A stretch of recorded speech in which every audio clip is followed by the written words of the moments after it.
আসসালামু আলাইকুম, আপনাদের সবাইকে কৃতজ্ঞতা, ভালোবাসা।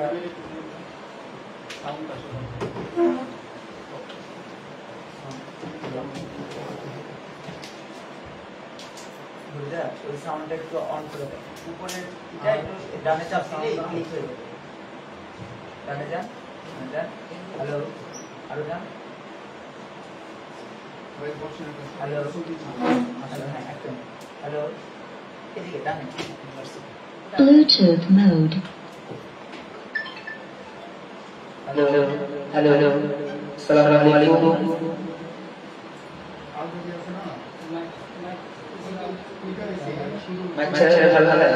আমাদের লাইভ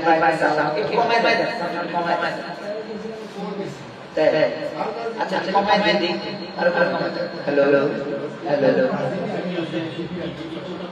ইকো তো একদম নিচে যেতে নিচে সব হ্যাঁ, আরো না এই পাশে আছে না, ওইটা উপরে দিতে পারে। হ্যালো, আরো করেন, হ্যালো, হাজির দিয়ে দেখো না, Bluetooth mode. হ্যালো, হাজির বিরিয়ানি আছে না, হ্যালো, আজকে পাঁচতলা দেখতে Bluetooth mode. ঠিক আছে বাবা, এখানে আসো, দেখছো, চলে আসো আমার পাশে, আমার পাশে বসো, এমনি থাকবো, কথা বলবো, কথা বলা লাগবে না, বক্তব্য দিতে হবে না, বসো। জি, আমি শুরুতে একটু বলে নিব, তাতে 8-10 মিনিট হয়ে যাবে। হ্যাঁ, তারপর আপনারা তারপরে আন্টি বলবে, তারপরে আমাদের ঘড়ি দেখা।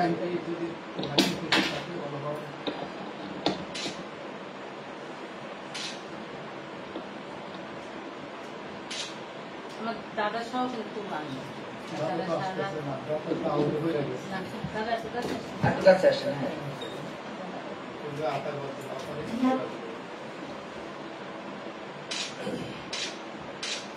আমাদের দলের সকল নেতা কর্মী সমান।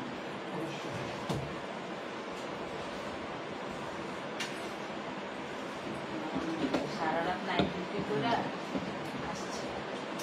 আপনাদের সবাইকে কৃতজ্ঞতা জানাচ্ছি। আচ্ছা, আমি একটু কথা বলতে থাকি, সমস্যা নেই। আপনাদের সবাইকে কৃতজ্ঞতা জানাচ্ছি যারা কষ্ট করে এসেছেন, বিশেষ করে। হ্যাঁ, এগুলো আপনি কন্টিনিউ করেন, আমি আনুষ্ঠানিক কথা শুরু করছি। আমি কথা 2-3 মিনিট এমনিতেই চলে যাবে।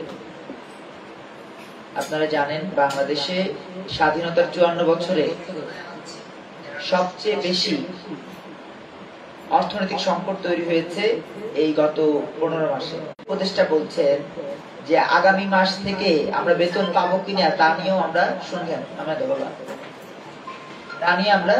সন্দিহান। এমন পরিস্থিতিতে নামাই দাও বাবা, এটা দেখো না,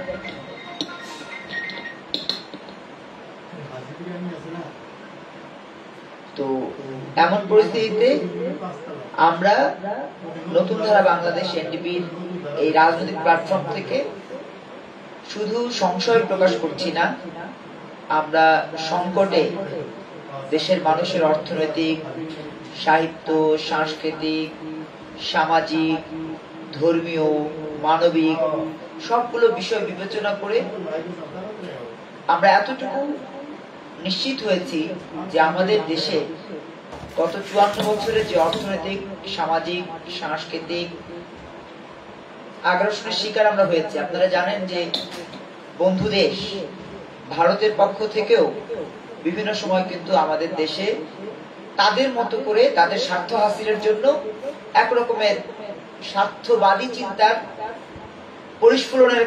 পরিস্ফুটনের কারণে আমরা নিপীড়িত হয়েছি। বিশেষ করে সাংস্কৃতিক আগ্রাসন, দেখেন তাদের সবগুলো চ্যানেল কিন্তু আমাদের দেশে চলে, কিন্তু আমাদের দেশের চ্যানেল তাদের দেশে চলে না, এখনো চলছে না। ইভেন আপনি পাকিস্তানের যতগুলো চ্যানেল আছে সব চ্যানেল দেখতে পাবেন, কিন্তু আপনার চ্যানেল পাকিস্তানে চলবে না, চলে না। আপনি আমেরিকার সব চ্যানেল দেখতে পারবেন, কিন্তু আপনার কোন চ্যানেল, বাংলাদেশের কোন চ্যানেল আমেরিকায় চলে না। তারা এটাকে অ্যাপ্রুভই করে না। ইভেন চায়নার চ্যানেলগুলো, আপনি চায়নার 3-4টা চ্যানেল আমাদের এখানে কন্টিনিউ কিন্তু আমরা দেখি, বিশেষ করে তাদের চায়না মুভিগুলো আমরা আমাদের দেশে অনেকেই দেখেন, কিন্তু আমাদের কোনো মুভি বা কোনো চ্যানেল তাদের ওখানে দেখবার জন্য কোনো প্রক্রিয়াগত অনুমোদন নেই। ইভেন ইউটিউবে আমাদের কন্টেন্ট গুলো চায়না দেখতে পারে না। শুধু এই 3-4টা দেশের কথা বলছি এমন না, বিশ্বের অন্তত কমপক্ষে 100টা, যারা, আমরা তো তৃতীয় বিশ্বের দেশ। আচ্ছা কথা বলে নেন। আমরা তো তৃতীয় বিশ্বের দেশ। যেই দেশগুলো প্রথম বিশ্বের দেশ নামে পরিচিত, সেই দেশগুলোর কমপক্ষে 100টা দেশ যারা র্যাঙ্কিং এ আমাদের দেশের চেয়ে একটু উপরে, তারাও আমাদেরকে ক্যারি করে না। এই যে পরিস্থিতি, এই পরিস্থিতিতে আমরা নিপীড়িত, নির্যাতিত, অবহেলিত হয়েছি বছরের পর বছর। গত প্রায় 54 বছর ধরে আমরা বঞ্চিত। আপনারা দেখবেন যে একটা রিউমার ছড়ায়, আমরা ভারত দ্বারা নির্যাতিত, আমরা স্লোগান দেয় ইদানিং কালের নেতারা, এই দিল্লি না ঢাকা, ঢাকা ঢাকা। ভাই, দিল্লি শব্দটা কেন আনে? আপনারা তো স্লোগান দিতে পারতেন যে ঢাকা না ঢাকা, মানুষ বলতো ঢাকা। আপনারা দিল্লিকে কেন প্রমোট করেন? কারণ আপনারা দিল্লির এজেন্ট। ওই আপনারা যার কথায় চলেন, অর্থাৎ পিনাকি ভট্টাচার্য, এই পিনাকি আপনাদের যে গুরু, সেই গুরুই তো ভারতের এজেন্ট, রয়ের এজেন্ট। শুধু ভারতের এজেন্ট বলবো না, তিনি আমেরিকার এজেন্ট। বহির্বিশ্বের যতগুলো দেশ বাংলাদেশকে কুড়ি কুড়ে খেতে চায়, সবগুলো দেশের এজেন্ট এই পিনাকি। সবগুলো দেশের, শুধু ভারতের না, শুধু পাকিস্তানের না, শুধু আমেরিকার না, সবগুলো দেশের।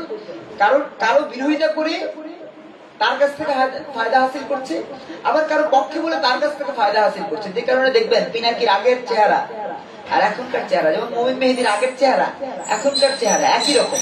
গত 30 বছর ধরে মমিন মেহেদি এমনই। কারণ মমিন মেহেদি কারো ফাঁদে পা দেয় না, রয়ের ফাঁদে পা দেয় না। যে কারণে মমিন মেহেদিকে 2018 সালে রয়ের ফাঁদে পা না দেওয়ার কারণে মমিন মেহেদিকে খুন করা হয়েছিল। মমিন মেহেদি মৃত্যুর সন্ধিক্ষণ থেকে ফিরে এসছে, মৃত্যু লাশ মনে করে ফেলে গেছে, সেখান থেকে উঠে এসেছে মমিন মেহেদি। আজকে পিনাকিদেরকে কি দেখি? পিনাকিরা আমাদের দেশের মামলা খেয়ে ভারত দিয়ে পালিয়েছে ফ্রান্সে। কই, তিনি তো ডাইরেক্ট ফ্রান্সে যেতে পারেননি। তার বাবার দেশ ভারত, তার মায়ের দেশ ভারত। আপনারা কি ভাবেন পিনাকি আপনাদের খুব ইসলামের সেবক? মোটেই না। পিনাকি ইসলামের সেবক না। যদি ইসলামের সেবক হতো, পিনাকির অতীত দেখেন, গণজাগরণ মঞ্চে তিনি স্লোগান দিয়েছেন, ফাঁসি ফাঁসি ফাঁসি চাই, কাদের মোল্লার ফাঁসি চাই। এই স্লোগান মমিন মেহেদি দেয়নি, শান্তা ফারজানা দেয়নি, হরিদাস সরকার দেয়নি, কাজী মুন্নি আলম দেয়নি, আমাদের ওয়াজিদ রানা দেয়নি, নূরজাহান মীরা দেয়নি। এই স্লোগান দিয়েছে পিনাকি ভট্টাচার্য, ফাঁসি ফাঁসি ফাঁসি চাই, দেলোয়ার হোসেন সাঈদীর ফাঁসি চাই। এই স্লোগান পিনাকি দিয়েছে, মমিন মেহেদি না। এই স্লোগান আসিফ নজরুল দিয়েছে, মমিন মেহেদি না। সাঈদীর ফাঁসির জন্য এই আসিফ নজরুল দায়ী। তিনি প্রথম সাপ্তাহিক বিচিত্রায় কলাম লিখেছিলেন, তিনি প্রথম আলোতে কলাম লিখেছিলেন, তিনি প্রথম দেলোয়ার হোসেন সাঈদীর ফাঁসির দাবিতে আওয়াজ তুলেছিলেন। সেই আসিফ নজরুল এখন আপনাদের হিরো। মানে অদ্ভুত এক পিকুলার বাংলাদেশ, যেখানে রাতে জামাত শিবিরের সাথে বৈঠক হয়, আর দিনে আওয়ামী লীগের সাথে বৈঠক হয়, পরের দিন সকালবেলা বিএনপির সাথে বৈঠক হয়, তারপরের দিন এনসিপি নামক এক দলের আত্মপ্রকাশ হয়, তারপরের দিন নতুন করে আরেকটা সম্মেলনের সুযোগ তৈরি করা হয়। এই একটা পিপুলার বাংলাদেশ আমরা গত 54 বছর ধরে দেখছি। রাতে যারা আওয়ামী লীগ, দিনে তারা বিএনপি, রাতে যারা জামাত ইসলাম, দিনে তারা আওয়ামী লীগ, আবার দিনে যারা আওয়ামী লীগ, রাতে তারা জামাত ইসলাম। একটা অদ্ভুত পরিস্থিতি। আপনি দেখেন কথা সত্য কিনা। যারা অতীতে আওয়ামী লীগ করেছে তারা জামাতের নমিনেশন পাচ্ছে, যারা অতীতে আওয়ামী লীগের নেতৃত্ব দিয়েছে তারা বিএনপি নমিনেশন পাচ্ছে। এবি পার্টি, আমি এবি পার্টিকে বলি আওয়ামী লীগ বিএনপি পার্টি। কারণ কি? কারণ আওয়ামী লীগের সময় তারা সবচেয়ে বেশি সুযোগ সুবিধা নিয়েছে, কাজ করেছে। তাকে তাদের প্রধানকে গ্রেপ্তার করা হয়েছে, এটা তো আওয়ামী লীগের সময় ছিল না, এটা ছিল আর্মি সমর্থিত সময়। মানে আর্মি যখন ছিল তখন আর্মি তাদের নিজেদের প্রয়োজনে নিয়ে গেছে। আমি আওয়ামী লীগের সময় নিপীড়িত হয়েছে। অথচ আমরা রাজনৈতিক ভাবে চিন্তা করি, সামাজিক ভাবে চিন্তা করি, ধর্মীয় ভাবে চিন্তা করি, মানবিক ভাবে চিন্তা করি, শিক্ষা সাহিত্য নিয়ে চিন্তা করি এবং সেটাকে জনগণের কল্যাণের জন্য নিবেদন করার চেষ্টা করছি। গত 54 বছর আমাদের মতো মানুষ যারা কথা বলতে চেয়েছি, যেমন মেজর জলিল কথা বলতে চেয়েছেন, হারিয়ে গেছেন। আতাউল গনি ওসমানী জনতা লীগ করেছেন, কথা বলতে চেয়েছিলেন, হারিয়ে গেছেন। মৌলানা ভাসানী কথা বলতে চেয়েছেন, হারিয়ে গেছেন। কালের বিবর্তনে এমন অনেককে আমরা হারিয়ে যেতে দেখেছি আমাদের মতো করে যারা চিন্তা করতেন। আপনি শুধু আতাউল গনি ওসমানী, মৌলানা ভাসানী বা আপনার মেজর জলিল নয়, আপনি খালেদ মোশাররফের দিকে তাকান, আপনি মেজর জিয়াউর রহমানের দিকে তাকান। মেজর জিয়াউর রহমানকেও তো আমরা এইভাবে চিন্তা করার কারণে তাকেও সরিয়ে দেওয়া হয়েছে। তো আমি যে কথাটি বলতে চাই, আজকের এই আয়োজন হুদা, রাকিব এবং আউয়াল কমিশনের মতোই মেরুদণ্ডহীন নাসির কমিশন, এই বিষয়ে আজকে সংবাদ সম্মেলন। এবং আমরা যে নিবন্ধন থেকে বঞ্চিত হয়েছি, কেন বঞ্চিত হয়েছি সেই বিষয়ে আজকে আমাদের এই সংবাদ সম্মেলন। আমাদের মাঝে উপস্থিত রয়েছেন নতুন ধারা বাংলাদেশ এনডিবি সংগ্রামী সিনিয়র ভাইস চেয়ারম্যান। আপনারা জানেন আন্দোলন সংগ্রামে যারা সবচেয়ে বেশি আওয়াজ রেজ করেন, ভয়েস রেজ করেন, তাদের মধ্যে অন্যতম শান্তা ফারজানা। যারা আওয়ামী লীগ, বিএনপি, জামাত, জাতীয় পার্টি, অমুক জোট তমুক জোট সবকিছুর বাইরে দাঁড়িয়ে সত্য উচ্চারণ করছে, তাদের মধ্যে অন্যতম। আমাদের সাথে রয়েছেন আমাদের ভারপ্রাপ্ত মহাসচিব এবং প্রেসিডিয়াম মেম্বার কাজী মুন্নি আলম। আমাদের সাথে রয়েছেন সাংগঠনিক সম্পাদক হরিদাস সরকার। আমাদের সাথে রয়েছেন জাতীয় শিক্ষাধারার কেন্দ্রীয় কমিটির যুগ্ম আহ্বায়ক কাজী নওরিন। আপনাদের সবাইকে কৃতজ্ঞতা জানাচ্ছি। আমরা যে কথাগুলো আজকে আপনাদের সাথে শেয়ার করতে চাই এবং আমাদের পক্ষ থেকে যুক্তি, তথ্য, প্রমাণ সহ বলতে চাই, একটা কথাও আমরা তথ্য প্রমাণের বাইরে বলিনি কখনো। আওয়ামী লীগের বিরুদ্ধে কথা বলেছি, আপনারা মনে আছে কিনা? সাধন মজুমদার হাতে 5 আঙ্গুলে 5টা আংটি, ওই 5টা আংটির দাম ছিল 5 কোটি টাকা, এক একটা আংটির দাম 1 কোটি টাকা ছিল। কি দামি আংটি তিনি পড়তেন। সেই সাধন মজুমদার এখন কোথায়? সেই সাধন মজুমদারের অট্টালিকা এখন কোথায়? আমরা এগুলো নিয়ে কথা বলেছিলাম জাতীয় প্রেস ক্লাবে। এরপরে আমাদেরকে শাহবাগ থানা থেকে হুমকি দেওয়া হয়েছে যে আপনারা আগামীতে কোনো কর্মসূচি করতে পারবেন না। আমরা বলেছি কর্মসূচি করবো, পারলে আপনারা ঠেকান। আমাদের ব্যানার কেড়ে নেওয়া হয়েছে, আপনারা হয়তো যারা গণমাধ্যমে কাজ করেন তারা দেখেছেন। কর্মসূচি করতে গেছি, দ্রব্যমূল্য বৃদ্ধির প্রতিবাদে ব্যানার কেড়ে নিয়েছে, আমাকে ওই যে বক্সের মধ্যে নিয়ে আটকে রেখেছে। এমন অসংখ্য তাদের নিপীড়নের মধ্য দিয়ে আমরা কিন্তু কথা বলেছি। আজকে যারা দাবি করেন যে তারা এই পতিত ফ্যাসিস্ট কে পতনের জন্য তারা কাজ করেছেন, তাদের উদ্দেশ্যে বলতে চাই, এই পতনের আন্দোলন কিন্তু আপনারা যেভাবে বলছেন সেভাবে একদিনে তৈরি হয়নি। এই পতনের আন্দোলন তৈরি হয়েছে মমিন মেহেদীদের মতো মানুষদের রক্ত, শ্রম, মেধার মধ্য দিয়ে। আমরা শ্রম দিয়েছি এবং যুগপথ নয়, মঞ্চ নয়, মোর্চা নয়, অ্যালায়েন্স নয়, মহাজোট নয়, কোথাও না গিয়ে এই যে একটা ব্যতিক্রমী জায়গা থেকে অনেকে আমাদেরকে বলেন এক ঘরে রাজনৈতিক দল। আমরা তাদের সেই এক ঘরে রাজনৈতিক দলকে স্বাগত জানাই, তাদের ওই বক্তব্যকে স্বাগত জানাই। কারণ আমরা কারোর সাথে নাই। কারণ কার সাথে যাবো ভাই? যার সাথে যাই সেই দেখি দিনের বেলা বাটপার, রাতের বেলা খুব সাধু সাথে। দিনের বেলা বাটপার, আবার দিনের বেলা সাধু সাথে, রাতের বেলা বাটপার। রাতের বেলা ওই সাকুরা বার আছে, সেই বারে যে বৈঠক করতে আওয়ামী লীগের নেতাদের সাথে, তাদের দল নিবন্ধিত হয়েছে এই গত 15 মাসে। নাম বলবো না, আপনারা গণমাধ্যমে সার্চ করে দেখবেন যে কারা রাতের বেলা আওয়ামী লীগের নেতাদের সাথে হোটেল সাকুরায় বা বার সাকুরায় বৈঠক করতেন, মদ গিলতেন। এখনো তারা মদ গিলেন আওয়ামী লীগের নেতাদের সাথে। এখনো মদ গেলার রাজনীতি আমরা করি না। মদ গেলার রাজনীতি নতুন ধারা করে না। নতুন ধারার রাজনীতি ধূমপান মুক্ত, মাদক মুক্ত এবং সর্বোপরি দুর্নীতি মুক্ত একটা চিন্তা থেকে আমরা করছি গত 12 বছর। তা না হলে আমরা কিন্তু চাইলেই পারতাম কারোর সাথে একটু হার্ডার। আমাদের থেকে অনেক অখ্যাত কুখ্যাত one man one party, pack সর্বস্ব পার্টি এখন বড় বড় নেতা হয়ে গেছে। দেখেন আপনারা, আমরা কিন্তু সেই জায়গায় যাচ্ছি না। কারণ আমরা জানি দিন শেষে এরা বার্তা, এরা টাউটার। তা না হলে আপনার আমাদের রুটি রুজি জীবন জীবিকা যেভাবে ছন্ন ছাড়া হয়ে যাচ্ছে সেগুলো নিয়ে কেউ কোনো কথা বলে? আমাদের দ্রব্যমূল্য বৃদ্ধি যে পরিমাণ হয়েছে কেউ কথা বলে? আপনি দুর্নীতি যে পরিমাণ বাড়ছে কেউ কথা বলছে? ভাই, আমরা তো চেয়েছিলাম জিরো টলারেন্স হবে দ্রব্যমূল্য বৃদ্ধির ব্যাপারে, দুর্নীতির ব্যাপারে, মাদকের ব্যাপারে, বেকারত্বের ব্যাপারে জিরো টলারেন্স হবে। কিন্তু এই সরকার কি জিরো টলারেন্সের জন্য একটা ভূমিকা রেখেছে গত 15 মাসে? ইভেন আপনাদেরকে একটা উদাহরণ দেই, আসিফ নজরুল, আপনারা যাকে হিরো বলেছিলাম, সেই হিরো তার একটা স্ট্যাটাস আছে 2020 সালের জুলাই মাসে। তিনি বলেছিলেন, যাহারে আল্লাহ আমার দুঃখ হয় বাংলাদেশের মন্ত্রীরা কেন বিদেশে চিকিৎসা নিতে যায়, আমি চিকিৎসা নিতে দিতে যাবো, আল্লাহ যদি আমাকে কবুল করে। আল্লাহ তাকে কবুল করেছে, তার মন্ত্রী পরিষদের মন্ত্রীরাই তো চিকিৎসা নেয়, এবং ইভেন স্বাস্থ্য উপদেষ্টাই চিকিৎসা নিতে দেশের বাইরে গেছে। তিনি বলেছিলেন অন্তত সপ্তাহে একদিন আমি ব্যক্তিগতভাবে গণপরিবহনে চড়বো। আসিফ নজরুল কি গণপরিবহনে গত 15 মাসে চড়েছেন? সপ্তাহে একদিন তো দূরের কথা, 15 মাসে একদিন আসিফ নজরুল কি গণপরিবহনে চড়েছেন? কেউ বলতে পারবে? কোন রেকর্ড আছে?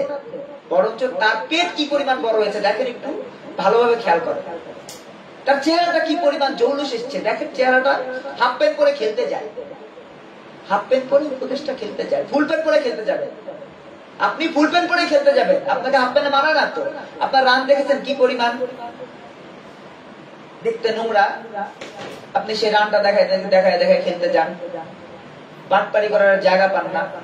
এই বাটপারদের বিরুদ্ধে আমরা আজকে কথা বলছি না, এই আসিফ নজরুলদের বিরুদ্ধে আমরা আগেও বলেছি যে আসিফ নজরুলরা সময়ের স্রোতে গা ভাসিয়ে এই সরকারের পক্ষে কথা বলছেন। তিনি যখন বঙ্গবন্ধুর আত্মজীবনী নিয়ে কথা বলেছিলেন, আপনারা কেউ প্রতিবাদ করেছেন? আমরা প্রতিবাদ করেছি যে আপনি তো সাদা দলের লোক, আপনি কেন নীল দলের পক্ষে কথা বলেন? আপনি তো এই গ্রুপেরই না। আজকে অনেকেই অনেক ধরনের কথা বলছেন, কিন্তু আমরা অতীতেও যে কথা বলেছি এখনো একই কথা বলছি। আওয়ামী লীগের সময় আমরা সরকারের বিরোধী ছিলাম, এখন আমরা সরকারের, ইউনিসের সময় আমরা সরকার বিরোধী। কারণ সরকার অন্যায় করে, যে যায় লঙ্কায় সেই হয় রাবণ। কথা সত্য কিনা হরিদা? যে যায় লঙ্কায় সেই হয় রাবণ। হরিদাদের ইসে আছে, বাক্যতে আছে, বেদ বাক্যের মধ্যে, যে যায় লঙ্কায় সেই হয় রাবণ। তা আমরা দেখছি ইউনুস লঙ্কায় গেছে, ইউনুস রাবণ হয়ে গেছে। কিন্তু মমিন মেহেদিরা বলতে চায় আমরা লঙ্কায় যেতে চাই না, আমরা দেশের মানুষের সেবক হতে চাই। আর যে কারণে আমরা পাওয়ার পলিটিক্স করি না, পিপলস পলিটিক্স করি। বাংলাদেশে রাজনীতি দুভাগে বিভক্ত। ওই যে দেখছেন না ইদানিং বিভিন্ন দল রাজনৈতিক নিবন্ধনের জন্য আন্দোলন করছে, তারা পাওয়ার পলিটিক্স করছে, পিপলস পলিটিক্স না। তার দাবি কিন্তু দ্রব্যমূল্য বৃদ্ধির প্রতিবাদে না, তার দাবি কিন্তু দুর্নীতির প্রতিবাদে না, তার দাবি কিন্তু খুন সন্ত্রাস, নৈরাজ্য, মব সন্ত্রাস এগুলোর প্রতিবাদে না। তার দাবি তার দল নিবন্ধন দিতে হবে। তার মানে কি দাঁড়াচ্ছে? আলটিমেটলি পাওয়ার পলিটিক্স। কিন্তু নতুন ধারা বাংলাদেশের দেবী বলতে চায় আমরা পিপলস পলিটিক্স। নিবন্ধন দেয়া না দেয়া সেটা জনগণের বিষয়ে তারা দিবে। আমরা হাইকোর্টে রিট করছি এবং নিবন্ধন দেয়া না দেওয়ার বিষয়টা জনগণের মাধ্যমে নির্ধারিত হবে। এখন অনেকে বলেন যে ভাই আপনারা এত বড় বড়, জনগণ তো আপনাদের সাথে, ভাই জনগণ তো ভাড়ায় আসে। আপনারা দেখেন না জনগণকে ভাড়ায় আনে কারা? আনে যারা ক্ষমতার রাজনীতি করছে সবাই। আমরা জনগণকে ভাড়ার রাজনীতি জনগণ মনে করি না। জনগণকে মনে করি তারা উইলিংলি রুটি রুজি জীবন জীবিকার জন্য যেই পরিমাণ পরিশ্রম করেন, সেই পরিশ্রমের পরে যদি মনে করেন যে আমি এখন একটু নতুন ধারার রাজনীতিতে সময় দিব, আমি এখন অমুক দলের রাজনীতিতে সময় দিব কারণ এই রাজনৈতিক দলটা আমার পক্ষে কথা বলে, তাহলে আমি তাকে গ্রহণ করব। কিন্তু আমি কাউকে ভাড়ায় আনবার চিন্তা করি না, করবো না। আজকে আমাদের সংগঠন সম্পাদক সারা রাত ডিউটি করেছেন, হরিদাস সরকার সারা রাত নাইট ডিউটি করে সকালে এসেছেন আমাদের নতুন ধারার কর্মসূচিতে। এটা আমাদের রাজনৈতিক একটা হিস্সার জায়গা। আমরা এইভাবে রাজনীতিটা করতে চাই। আমার দল নিবন্ধন দেয় নাই কেন এই দাবিতে আমি আন্দোলন করি না। দ্রব্যমূল্য কেন বেড়েছে সেই দাবিতে আমি আন্দোলন করি। আমি ইউনুসের বিরুদ্ধে কথা বলি, দুর্নীতি কেন তিনি থামাতে পারেননি সেই দাবিতে আমি কথা বলি। সন্ত্রাস কেন থামাতে পারছেন না সেই দাবিতে কথা বলি। প্রতিদিন আপনি শুনলে অবাক হবেন, গণমাধ্যমে তথ্যগুলো আসছে না, দিচ্ছে না। অতীতে যেভাবে বায়াস গণমাধ্যম ছিল, এখনো বায়াস গণমাধ্যম। হাসিনার আমলে গত 16 বছর যেভাবে ফ্যাসিস্ট ক্যারি করে গণমাধ্যমগুলো পরিচালিত হয়েছে, একইভাবে এখনো এই সরকারের ফ্যাসিজমকে ক্যারি করে গণমাধ্যম পরিচালিত হচ্ছে। তা না হলে কার বিয়ে হয়েছে আর কার বাচ্চা হয়েছে সেটা কিভাবে ফটোকার্ড হয়, সেটা কিভাবে নিউজ হয় বলেন? আমি যৌক্তিক বলেছি না অযৌক্তিক বলেছি একটু চিন্তা করেন, ভাবেন। কোন একটা নেতার, কোন একটা সংগঠনের একটা নেতার তার বাচ্চা হয়েছে সেটা ফটোকার্ড হয়। কেন তার ফটোকার্ড হতে হবে? দেশে তো দ্রব্যমূল্য বাড়ছে প্রতিদিন, সেটা নিয়ে তো ফটোকার্ড হচ্ছে না। দেশে তো দুর্নীতি বাড়ছে প্রতিদিন, সেটা নিয়ে ফটোকার্ড হচ্ছে না। প্রতিদিন আমার মায়েরা ধর্ষিত হয়, গড়ে 5 জন। গণমাধ্যম সেই সংবাদ করতে পারে না, ভয় পায়। প্রতিদিন সন্ত্রাসী কর্মকাণ্ড ঘটছে, প্রতিদিন। আপনি শুধু সায়দাবাদ থেকে কাশপুর ব্রিজ পর্যন্ত যাবেন, আপনার চোখের সামনে কমপক্ষে 10টা ছিনতাইয়ের ঘটনা ঘটবে, কমপক্ষে 10টা। সেই সংবাদ গণমাধ্যমে আসে, সেটা ফটোকার্ড হয়। তাহলে আমি বলবো না যে এটা বায়াস গণমাধ্যম। ছিনতাই হচ্ছে প্রতিদিন 2 থেকে 2.5 হাজার, 2 থেকে 2.5 হাজার ছিনতাইয়ের ঘটনা ঘটছে প্রতিদিন। আর আমাদের স্বরাষ্ট্র উপদেষ্টা পুলিশের ব্যাজ দেখে বলেন, ও তোমার নাম কুদ্দুস। এগুলো কি? আমরা এইসব অন্যায়ের প্রতিবাদ জানাচ্ছি। আর ওই কারণে এই নাসির কমিশন, আউয়াল, রাকিব, হুদা কমিশনের মতোই একটা মেরুদণ্ডহীন কমিশন সরকারের ঊর্ধ্বতন কর্মকর্তা শফিক সাহেবদের নির্দেশনায় আমাদেরকে নিবন্ধন থেকে বঞ্চিত করেছে। কারণ এটাও বায়াসড কমিশন। এই নির্বাচন সুষ্ঠু হবে না যদি কমিশন, এই নাসির কমিশনের নেতৃত্বে অনুষ্ঠিত হয়। যেই নির্বাচন কমিশন শাপলা থেকে শাপলা কলি হয়ে যেতে পারে, শাপলা থেকে শাপলা কলি করে দিতে পারে, সেই নির্বাচন কমিশনের তত্ত্বাবধানে যদি নির্বাচন হয়, আলটিমেটলি সেই নির্বাচন সুষ্ঠু হওয়ার কোনো সুযোগ নাই। কথা স্পষ্ট। আমার ফটোকার্ড হোক আর ফটোকার্ড না হোক, কথা সত্য। কেউ কোনো মূলধারার গণমাধ্যম ধরুক বা না ধরুক, কথা সত্য। কথা যেটা সত্য সেটা বলতে হবে। আপনি আগে বললেন যে আমাদের তালিকায় এই প্রতীকটাই না, আমরা দিতে পারবো না। এখন আপনি কিভাবে শাপলাগুলি করলেন, কিভাবে করলেন? আগামীকাল তো আরেকজন এসে বলবে যে আমাকে হাঙর প্রতীক দিতে হবে। হাঙর প্রতীক নাই, হাঙর প্রতীক আমাকে দিতে হবে। আরেকজন তো ফ্রান্সে বসে বলছে আমার প্রতীক বুলডোজার। তিনিও 2 দিন পর একটা দল করবেন, দল করে বলবেন আমাকে বুলডোজার প্রতীক দেওয়া হোক। আপনারা জানেন না কার প্রতীক বুলডোজার? জানেন আপনারা? পিনাকি ভট্টাচার্যের প্রতীক বুলডোজার। বুলডোজার চাইবে, ওই বুলডোজার দিয়ে ঘুরিয়ে দিবে আপনাকে, আমাকে, আমাদেরকে। আমাদের শিক্ষা ব্যবস্থা পিনাকির বুলডোজারে ধ্বংস, আমাদের সমাজ ব্যবস্থা পিনাকির বুলডোজারে ধ্বংস, আমাদের আইন সংস্কৃতি বিচার পিনাকির বুলডোজারে ধ্বংস, আমাদের ভ্রাতৃত্ববোধ পিনাকির বুলডোজারে ধ্বংস হয়ে গেছে, আমাদের ধর্মীয় মূল্যবোধ পিনাকির বুলডোজারে ধ্বংস হয়ে গেছে। কথা বললে যদি ভাবেন যে পিনাকির বিরুদ্ধে বলা মানে ইসলামের বিরুদ্ধে বলা, তাহলে ভুল করবেন। যেই পিনাকির বক্তব্য হাটহাজারী মাদ্রাসায় প্রচারিত হয়, সেই পিনাকি 3 ইঞ্চি নিয়ে দৌড়ায়। খোঁজ নিয়ে দেখেন, প্রতি রাতে 3 ইঞ্চি নিয়ে দৌড়াতে থাকে, প্রতি রাতে।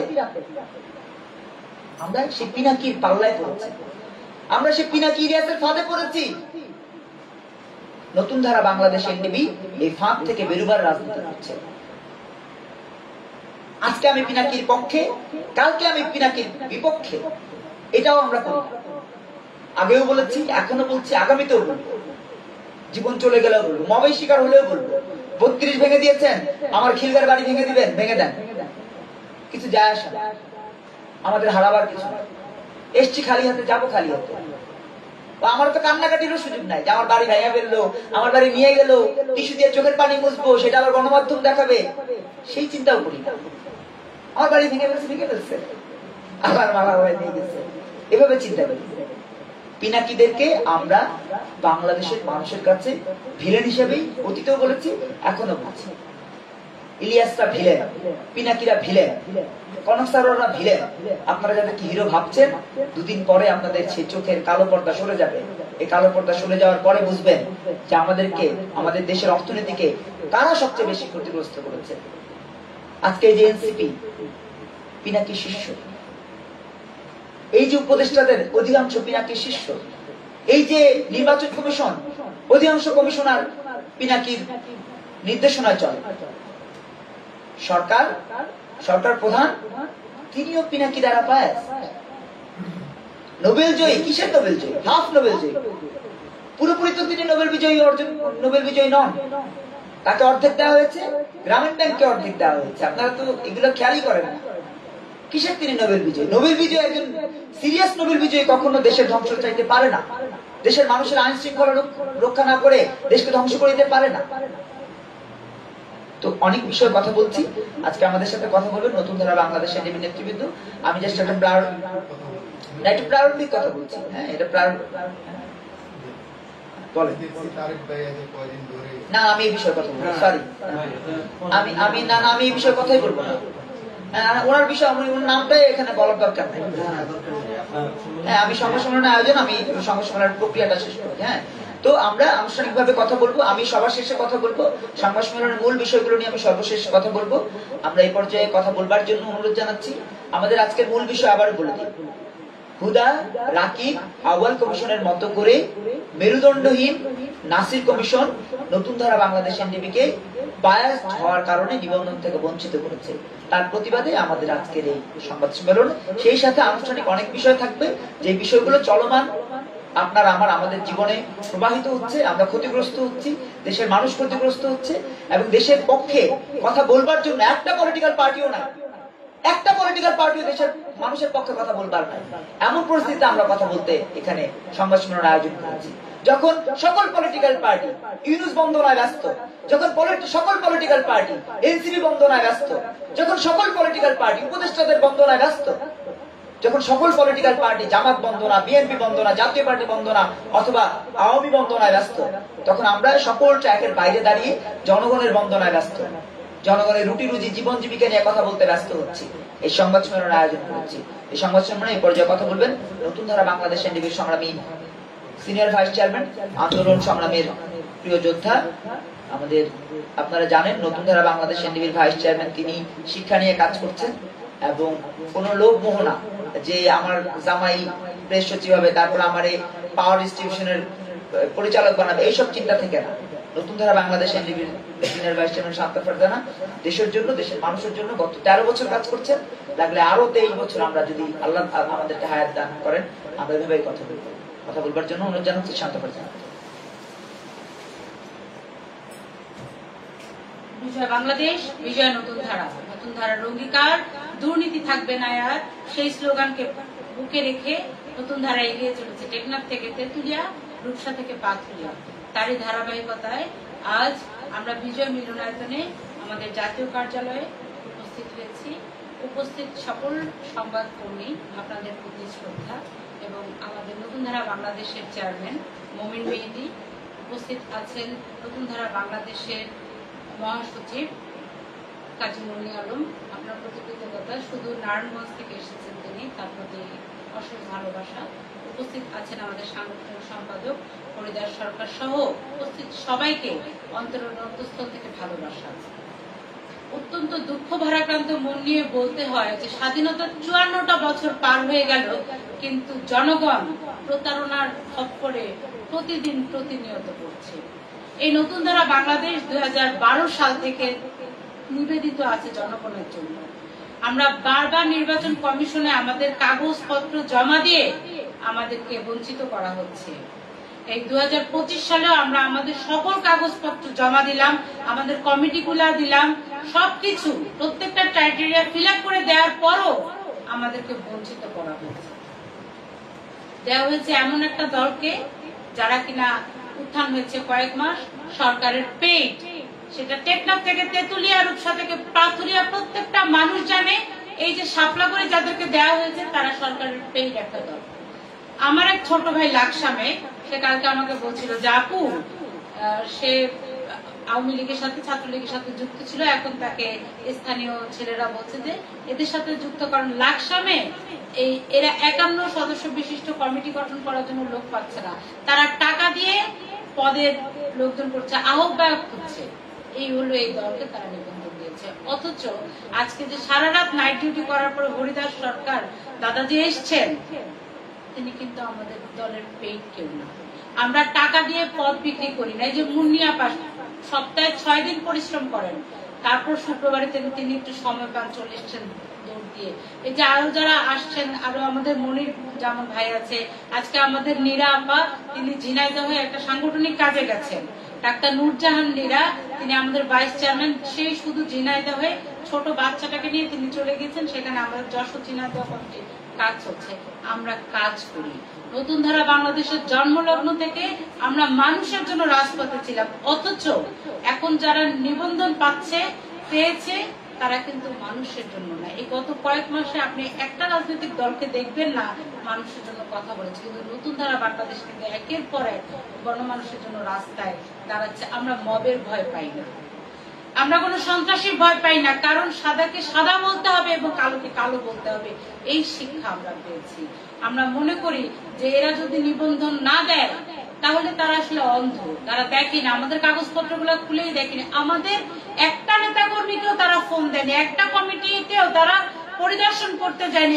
আমাদের যে পটুয়াখালীতে সাইনবোর্ড এক সংগঠন ভেঙে পুড়িয়ে দিয়েছে, সেটাও তারা খবর নিয়ে দেখেনি। এই বায়াস, এই কমিশন, নাসির কমিশন, তার আসলে বিচারের দাবি করি যে আমাদের কাগজপত্র তারা কেন দেখলো না। আমরা রিটের জন্য কাগজপত্র তৈরি করেছি, আমরা অচিরে রিট করব এবং পরবর্তীতে যে কোনো ধরনের পদক্ষেপ আমাদের সংগঠনের পক্ষ থেকে নেওয়া হবে। আমরা আছি, আমরা কোনো একজনের দল না। নতুন ধারা বাংলাদেশ শুধু চেয়ারম্যান মমিন মেহেদী বা মহাসচিব মুন্নি আলম বা senior vice chairman Shanta Farzana কথায় চলে না। আমরা একটা সত্যিকার অর্থে একটা গণতন্ত্র আমাদের দলে আমরা চর্চা করি এবং গণতান্ত্রিক ভাবে আমরা দলের সিদ্ধান্ত গ্রহণ করি এবং আমাদের দলের নেতারা যে সিদ্ধান্ত নিবে, নির্বাচন কমিশন ঘেরাও হতে পারে, যে কোনো সিদ্ধান্ত আমরা পরবর্তীতে আপনাদেরকে জানিয়ে দিব। তবে এভাবে চলতে পারে না। দেশে বছরের পর বছর চেয়ার নিয়ে যে মারামারি, সেই চেয়ারের মারামারি আমরা আসলে দেখতে চাই না। সম্প্রতিকালে আমরা কি দেখলাম যে পপি বীজ চলে আসলো পাখির খাদ্য। কেন পাখির খাদ্য কেন পাকিস্তান থেকে আনতে হবে? আমাদের দেশে পাখির খাদ্য পাকিস্তান থেকে আনার কি প্রয়োজন? পাকিস্তান থেকে তো পাখির খাদ্য আনার দরকার নেই। যেই প্রতিষ্ঠান 25 টন পপি বীজ আমাদের দেশে চলে এসেছে, এই অঙ্কুরিতগম এই পপি বীজ কিন্তু এক ধরনের মাদক।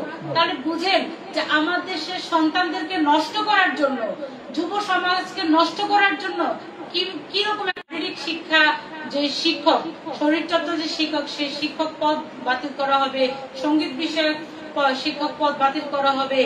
এখন বিভিন্ন রাজনৈতিক দল, বিভিন্ন ইসলামী দলগুলো বলছে যে ধর্ম বিষয়ক শিক্ষক পদ নিয়োগ দেওয়া হোক। কেন ভাই? ক্লাস 1 থেকে ক্লাস 5 পর্যন্ত তো ধর্ম বই আছে, বাংলা বই আছে, সমাজ বই আছে, সব বইয়ের পাশাপাশি তো একটা ধর্ম শিক্ষা বই আছে। তাহলে আবার কোরআন শরীফ পড়াতে হবে কেন ক্লাস 1 থেকে ক্লাস 5 এর বাচ্চাদেরকে? কোনো প্রয়োজন নাই তো। একটা বাচ্চা কি সাথে শুধু লেখাপড়া করবে? তার মানসিক বিকাশের জন্য তো গান দরকার, কবিতা দরকার, গল্প দরকার, সংস্কৃতি চর্চা দরকার, প্রতিটা জিনিস দরকার। সবকিছুর পাশাপাশি সে পিটি করবে।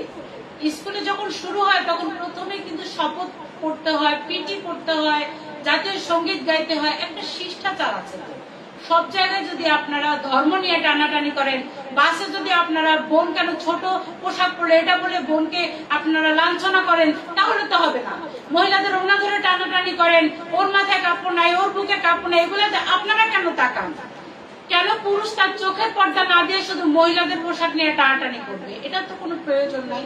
আমরা তো বুঝতে পারছি না ইউনূস সাহেব আসলে কি করছে। উনি একদিকে ধর্ম দিয়ে দেশের মানুষের ভিতরে একটা বিতর্ক তৈরি করছে, যে একদিকে ধর্ম নিয়ে হিন্দু ধর্ম, মুসলমান ধর্ম এবং মুসলমানদেরকে প্যাকেট করে ফেলার একটা, যে মেয়েদেরকে প্যাকেট করে ফেলার যে একটা টেন্ডেন্সি। দেখেন এবারে যে এইচএসসি পরীক্ষা, এই এইচএসসি পরীক্ষা কত বোনরা পরীক্ষা দিতে বসলো না, তারা ঝরে পড়ে গেছে। ছোট ছোট মেয়েদেরকে বিয়ে দিয়ে দেওয়া হচ্ছে। তারপরে আরো কি বের হয়ে আসছে যে হুজুররা এখন বলছে যে 8 থেকে 10টা বিয়ে করা যাবে, এগুলা নাকি ফরজ। এগুলাকে কেন ধরে শাস্তি দেওয়া হচ্ছে না?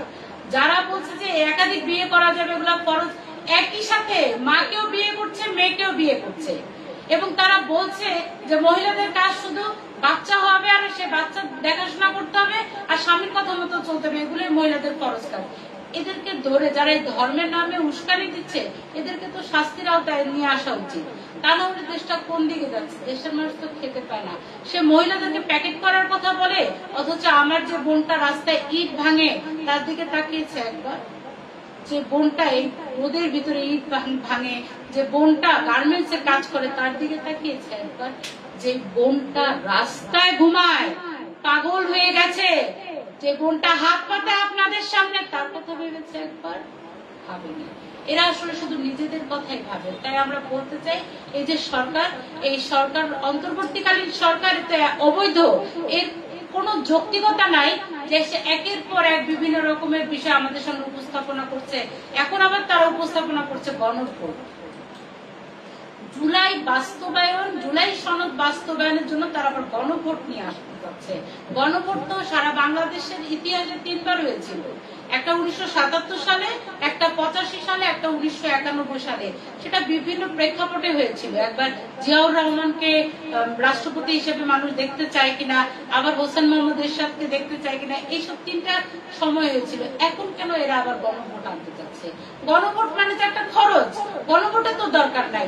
সরাসরি নির্বাচন দিয়ে তারা ক্ষমতা হস্তান্তর করে চলে যাবে তা না, তারা একের পর এক বিভিন্ন রকমের ব্যানার, পোস্টার, বিভিন্ন জিনিস নিয়ে এসে তারা দেশের মানুষকে একটা ছায়াময় অবস্থা নিয়ে আসছে। তার উপর ধর্ষণ বেড়েছে, ছিনতাই বেড়েছে, চুরি, ডাকাতি, খুন, কত কিছু বেড়েছে। দেশের মানুষের কোনো শান্তি না। আপনি বাজারে যান, কালকে দেখলাম যে একটা ভ্যান গাড়িতে মূলা বিক্রি করছে 40 টাকা। মূলাগুলোর দিকে তাকিয়ে দেখলাম, মূলাগুলা কাটা, অর্ধেক কাটা, মানে পচে গিয়েছিল। যে মূলার যে জায়গাগুলো পচে গিয়েছিল ওই পচা জায়গাগুলো ফেলে কাটা মূলাগুলো 40 টাকা বিক্রি করছে। সেটা কিন্তু এসেছে নিম্নবিত্ত শ্রেণীর মানুষ, নিম্ন মধ্যবিত্ত শ্রেণীর মানুষ, তারা নিরুপায় ওই 40 টাকা কেজি দিয়ে ওই কাটা মূলাগুলো কিনছে। আমার দেশের অবস্থা এখন এরকম হয়েছে। আমরা এটা দেখতে চাই না। আমরা দেখতে চাই আমার দেশের মানুষ ভালো থাকবে, আমার দেশের প্রত্যেকটা মানুষ ভালো থাকবে, সব মানুষ সমান। সে হিন্দু, বৌদ্ধ, খ্রিস্টান, মুসলমান, সব ধর্মের মানুষ সমান, পুরুষ মহিলা সবাই সমান। আমরা আপনাদের বোন, আপনাদের ভাই, ভাই বোন হিসেবে সবাই অর্থনৈতিক ভাবে সচ্ছলতা ভাবে, এটাই আমরা চাই। আমরা চাইবো এমন একটা দেশ, এমন একজন নেতা যে মানুষের কথা ভাববে, যে হেঁটে বেড়াবে টেকনাফ থেকে তেতুলিয়া, রূপসা থেকে পাথুরিয়া, যে মানুষের কথা ভাববে। আমরা নোবেল বিজয়ী চাই না। এই নোবেল বিজয়ী প্রতারণায় আমরা করতে চাই না, যে 3-0 নামে সারা বাংলাদেশটাকে 0 করে একটা ব্যাগের ভিতরে ভরে আমেরিকার কাছে বিক্রি করে দিচ্ছে। আমরা একটু চাই না। আমরা নির্বাচন চাই, সুন্দর একটা দেশ চাই, সুন্দর একটা জাতি চাই, সুন্দর একটা সমাজ চাই, যেখানে সবাই সুন্দরভাবে বেঁচে থাকবে।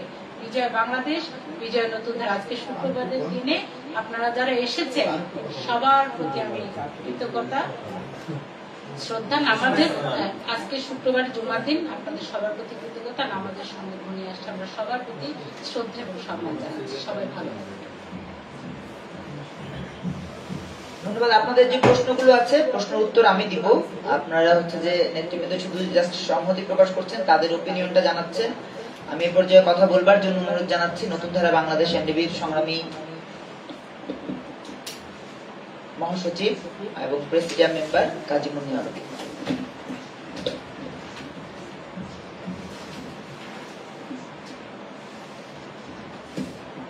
আসসালামু আলাইকুম। বিজয় বাংলাদেশ, বিজয় নতুন ধারা, নতুন ধারার অঙ্গীকার, দুর্নীতি থাকবে না। আর এখানে উপস্থিত আমাদের চেয়ারম্যান মুমিন মেহেদি, উপস্থিত ফারজানা শান্তা, উপস্থিত হরিদাস সরকার, প্রায় সবাই, এবং সাংবাদিক ভাইদের শ্রদ্ধা এবং সালাম। তো দেশের কথা বলতে গেলে অনেক কথাই বলতে হয়। মূল কথা, দেশের মানুষ শান্তিতে নাই। গরিব বলেন, বড়লোক বলেন, কেউ শান্তিতে নাই। আমরা আমাদের রাজনীতি একটাই, যে দেশের মানুষ ভালো থাকবে। শান্ত আপা কিছুক্ষণ আগে বললো যে দেশটাকে সব নিয়ম কানুন বদলাতে চায়, জাতীয় সঙ্গীত বদলাতে চায়। তাহলে তো কিছুদিন পরে বলবো যে বাংলাদেশের মানুষকে বদলা দিতে হবে, বাইরে থেকে জনগণ আইন না বাংলাদেশের জনগণ বানাতে হবে। তাহলে আমরা কোন দেশে যাবো? সবই যদি বদলাতে হয়। তাছাড়া আমাদের ছেলে মেয়ে আল্লাহর মতো অনেক বড় বড় হয়ে গেছে, এরা তো মাদ্রাসায় লেখাপড়া করে নাই, এদের জন্য ভবিষ্যতে কোনো চাকরি বাকরিও পাওয়া যাবে না। সব জায়গায় লেখা হয় যে মাদ্রাসা ছাত্রছাত্রীদের জন্য অগ্রাধিকার। তো আমাদের বাচ্চা কাচ্চারা কি বেকার থাকবে নাকি এরা দেশের বাইরে চলে যাবে? যাই হোক, এই নিয়ে আমি অনেক কথাবার্তা আগে বলেছিলাম, কিন্তু দেশের পরিস্থিতি ওই একই জায়গায় রয়েছে। তাছাড়া দ্রব্যমূল্য এত বৃদ্ধি হয়েছে। কিছুদিন আগে একটা ভাইয়ের সাথে কথা বললাম, উনি বাহিরে কিছু বিক্রি করে, তো জিজ্ঞেস করলাম, ভাইজান আপনি দুপুরে কি কিছু খাওয়া দাওয়া করছেন? বলছে যে আপা কি খাবো, 100 টাকার নিচে কিছু খাওয়া যায় না। এখন এখানে কাজকর্ম করলে আমি মাত্র প্রতিদিন 300-400 টাকা পাই। তো 300-400 টাকার মধ্যে যদি আমি 100 টাকা খেয়ে ফেলি, তাহলে আমাদের পরিবার কিভাবে চলবে?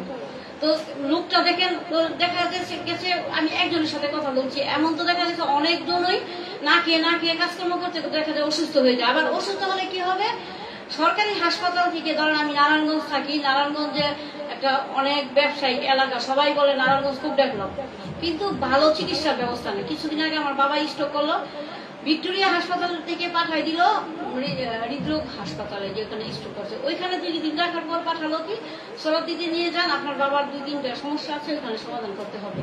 ব্যক্তিগত কথা বলতেছি, কারণ আমরা বাস্তবতার শিকার। তো বাস্তব না বললে তো গল্প কাহিনী বলে লাভ নেই, সেজন্য আমি বাস্তবটা আপনাদের চোখের সামনে আনতেছি। তো ওইখানে সিস্টেম কি, পরীক্ষার পর পরীক্ষা দিচ্ছে। পরীক্ষা কিছু পরীক্ষা দেখা গেছে রক্ত পরীক্ষা 1500-1600 টাকা নেয়, ওই টাকাটা নেওয়া হয় ব্যাংকের মাধ্যমে। তো ব্যাংকের মাধ্যমে দিতে গেলে কি হয়, 25-30 জনের মতো লাইন ধরতে হয়। সিরিয়াল দিতে দিতে যখন গেলাম, সামনে গেলাম, পরে বলতেছে আপা এখানে তো 20টা পরীক্ষা হয়, আজকে 20টা পরীক্ষা শেষ, আর হবে না, আপনি চলে যান। তো প্রথমত টিকিট নিলাম 10 জন পরে গিয়ে, তারপরে 20 জন পরে গিয়ে ব্যাংকে টিকিট নিতে, ব্যাংকের টাকা জমা দিতে গিয়ে হবে না সিরিয়াল, তাহলে রুগীটা নিয়ে আমার ওই দিন অপেক্ষা করতে হলো, দেখতে পারলাম না।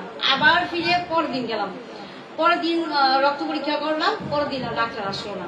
তো এভাবে করতে গেলে দেখা যাচ্ছে যে রোগীটার অবস্থা কি হতে পারে, রোগীরা সর্বশেষ মারাই যেতে পারে। একটা পরীক্ষা 3 বার করানো হচ্ছে, তাহলে আমাদের দেশে বিদ্যুৎ নিয়ে শান্তি নাই, চিকিৎসা নিয়ে শান্তি নাই, দ্রব্যমূল্য তো শান্তি নাই, তাহলে আমরা সাধারণ জনগণ কোথায় যাব? এটা নিয়ে কি দেশের কি কিছু করার নাই, নাকি আমরা এভাবে ভুক্তভোগী হয়ে থাকবো? আবেদনের পর আবেদন আমরা সংবাদ সম্মেলন প্রতি সপ্তাহে করে যাব, কিন্তু উনি কানের ভিতরে হেডফোন লাগায় চুপ করে বসে থাকবো। তাই না? আমাদের অবস্থাটা কি হবে? আমরা এটার প্রতিকার চাই। আমরা প্রতিদিন আমরা চাই না যে একটা মানুষকে ব্লেম করব, ওনাকে আবেদন করব। উনি উচিত যে দেশে শীতে যখন বসছে, ওনার উচিত নিজ থেকে বাংলাদেশের সমস্যার সমাধান করা। আমরা কেন বলে দিব যে এটা প্রয়োজন? উনি প্রয়োজন রক্ষা করতে পারবেন বলেই তো সিটে বসেছেন। তো কিছুই যখন করতে পারেন না, তাহলে অক্ষম রাজা তো আমাদের দেশে দরকার নাই। তাহলে উনি না পারলে উনি আমাদের আসসালামু আলাইকুম বলে চেয়ারটা ছেড়ে দিতে পারেন। চেয়ারটা ছেড়ে দিলে ওখানে যেখানে সুযোগ্য একজনকে বসানো উচিত। যাই হোক, আমি হয়তো কথা বলতেছি ওনাদের বিপক্ষে, সেজন্য সরি। আমার অনেক কিছু বলতে ইচ্ছে করে, কিন্তু আর কিছু বলবো না, যেহেতু শুক্রবার, সময় নষ্ট করার দরকার নাই। আমার ভাই মুমিন মেহেদী বলবে। তো আপনাদের সবাইকে কৃতজ্ঞতা স্বীকার করে আপনাদের ধন্যবাদ জানিয়ে আমার বক্তব্য এখানে শেষ করলাম। বিজয় বাংলাদেশ, বিজয় নতুন ধারা। আসসালামু আলাইকুম। ধন্যবাদ। এই হচ্ছে বাস্তবতা। হ্যাঁ, আপনারা হাসপাতালে যান কিনা আমি জানি না, আমি হাসপাতালে যাই, আমার নিজের জন্য না, অন্যদের জন্য যাই। গেলে দেখা যায় কোনো আমাদের এক ভাইকে নিয়ে যদি হাসপাতালে যাই, দেখা যায় যে এক গাদা সমস্যার মধ্যে পড়তে হয়। এগুলো নিয়ে কথা বলবো। এ পর্যায়ে আমাদের সাথে সংহতি প্রকাশ করছেন আজকের এই সংবাদ সম্মেলনে আমাদের সাংগঠনিক সম্পাদক হরিদাস সরকার।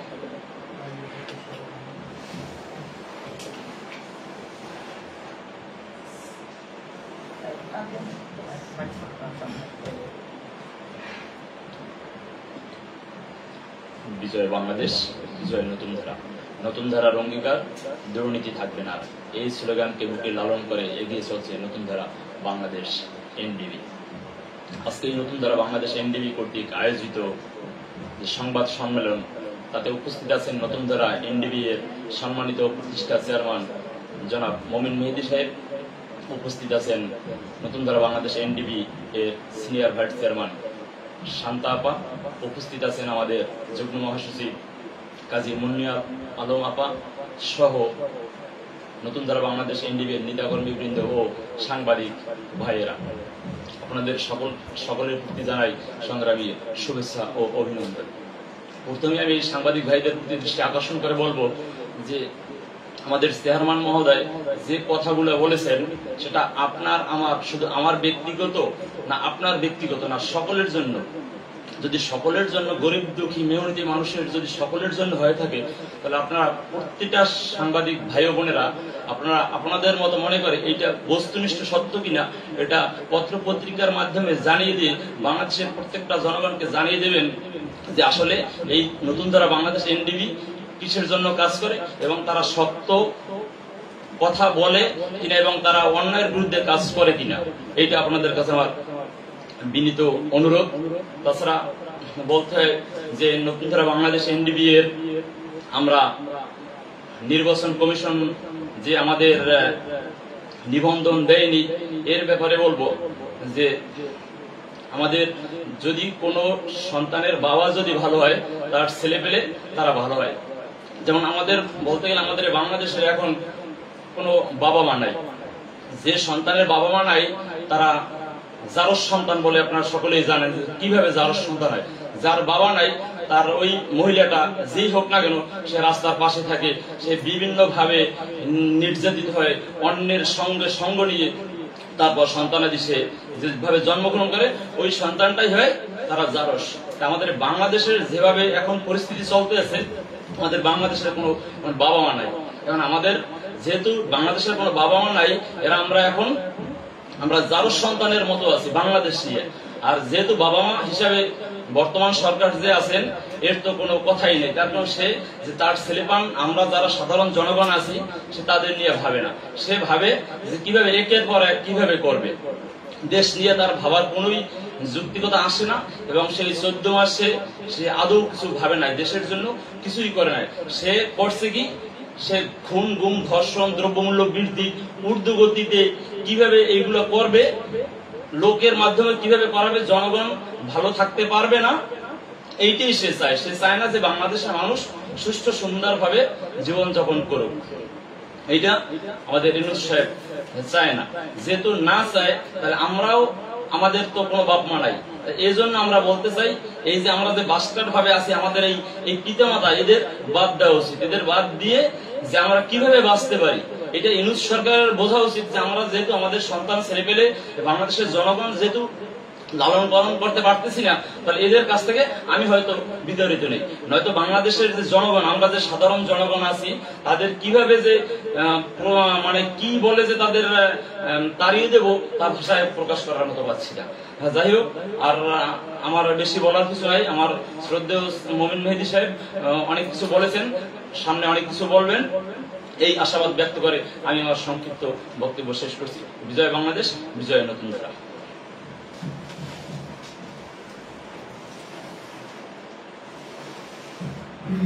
ধন্যবাদ হরিদাস সরকার। হরিদাস সরকার আসলে এই কথাটা যেভাবে বলতে চেয়েছেন, আমার কাছে মনে হয় যে কথাটা আরো স্পষ্ট করা দরকার। সে বাবা মা না থাকলে সন্তানের যেমন অবস্থা হয়, আজকে বাংলাদেশের 20 কোটি মানুষের তেমন অবস্থা, এটা তিনি বুঝাতে চেয়েছেন। আমরা মনে করি, আপনারা দেখেন, সাংবাদিকদের বাবা মা নেই। একটা তথ্য উপদেষ্টা, এটা কোনো উপদেষ্টার মধ্যে পড়ে? এটা কোনো মন্ত্রী লেভেলের মতো ক্যাটাগরি? সে কথা কিভাবে বলে?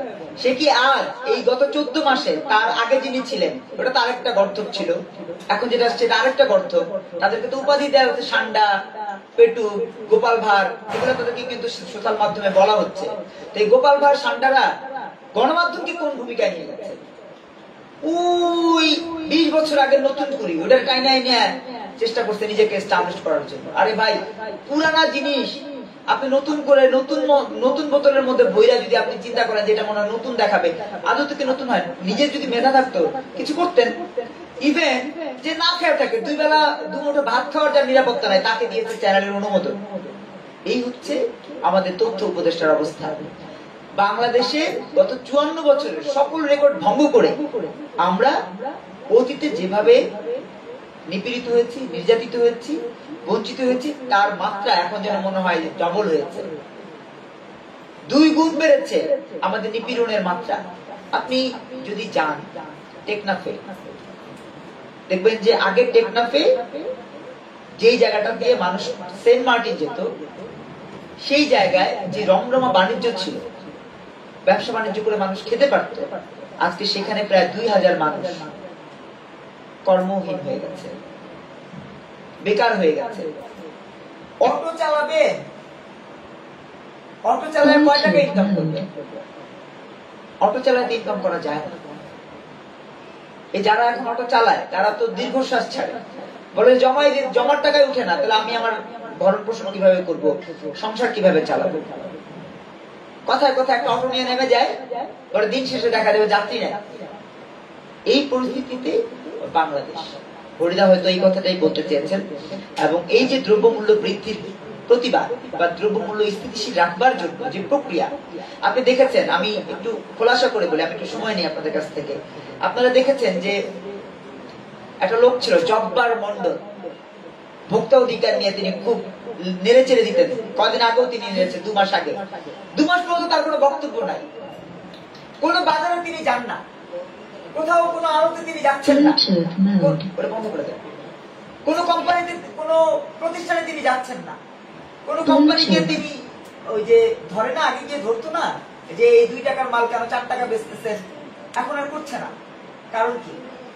কারণ খাদ্য উপদেষ্টার সরাসরি নির্দেশনা আছে, এটা নিয়ে বাড়াবাড়ি করা যাবে না। তা না হলে ভোক্তা অধিকারের কি কাজ? ভোক্তা অধিকারের কাজই তো আমি যেন না ঠকি, ভোক্তা যেন না ঠকে, এটাই তো কাজ নাকি? কিন্তু আমি তো ঠকে যাই প্রতিদিন। আপনি দেখেন কাঁচামরিচ সারা বছর 200 টাকা, 150 টাকা, 200 টাকা, 150 টাকা। কেন ভাই? কাঁচামরিচ কৃষক বেচে কত টাকা? কৃষক বেচে 20 টাকা কেজি। কৃষক বেচে 20 টাকা, আমরা দেই 100 টাকা, 150 টাকা, 200 টাকা। কিন্তু কৃষক ওই 150 টাকা হলেও 20 টাকা পায়, 200 টাকা হলেও 20 টাকা পায়। তাহলে কৃষকের তো আপনি কথা ভাবছেন না। তাহলে কৃষকের কথা কে ভাববে? আমি ভাববো? কোন দলের চেয়ারম্যান ভাববে কৃষকের কথা, না কৃষি উপদেষ্টা ভাববে? কৃষি উপদেষ্টা কি করছেন? কৃষি উপদেষ্টাকে জানেন? আপনাদের একটা মজার কথা বলি, সাংবাদিক ভাইরা, আপনারা কি জানেন কৃষি উপদেষ্টা কে? কেউ বলতে পারবেন? আপনারা কি বলতে পারবেন কৃষি উপদেষ্টাকে? কেন বলতে পারবেন না? কারণ কৃষি উপদেষ্টা স্বরাষ্ট্র উপদেষ্টা, কৃষি উপদেষ্টা স্বরাষ্ট্র উপদেষ্টা। তাহলে আপনি কিভাবে জানবেন যে স্বরাষ্ট্র উপদেষ্টা কৃষি উপদেষ্টা হতে পারে? আপনি কি জানেন যে আমাদের বেসামরিক বিমান কর্তৃপক্ষ, এই যে এই প্রক্রিয়াটা যিনি পরিচালনা করেন, বেসামরিক বিমান উপদেষ্টা কে? বলতে পারবেন কেউ?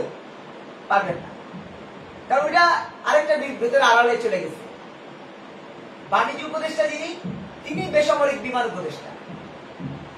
তাহলে বেসামরিক বিমান উপদেষ্টা যদি তিনি হন, তিনি তো নিজের ব্যবসা প্রতিষ্ঠান ছেলেকে দিয়ে চালান, ভাতিজাকে দিয়ে চালান। ভাতিজা এবং ছেলে দুজনে মিলে তার ব্যবসা প্রতিষ্ঠান চালায়, নাম উপদেষ্টার নামে। আপনারা দেখেন বড় বড় সাইনবোর্ড আছে, গত 3 মাস আগে থেকে সাইনবোর্ড লেগেছে, আকিজ বশির গ্লাস লিমিটেড। এই আকিজ বশির, এই বশিরটা কি জানেন? এই বাণিজ্য উপদেষ্টা।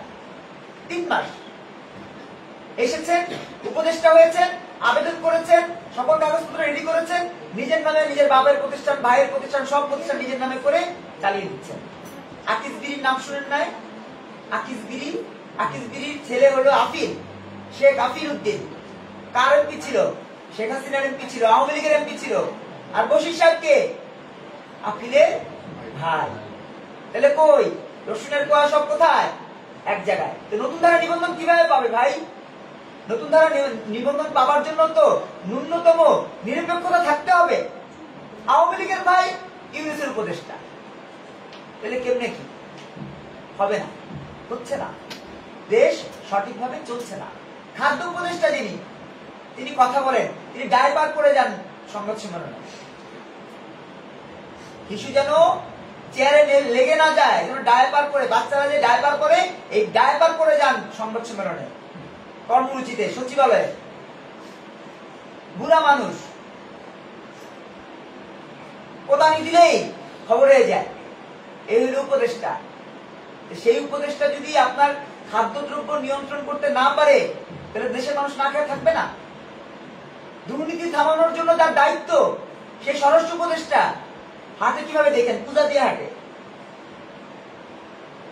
কার আমলে তিনি সবচেয়ে বেশি সুযোগ সুবিধা পেয়েছেন শেখ হাসিনার আমলে।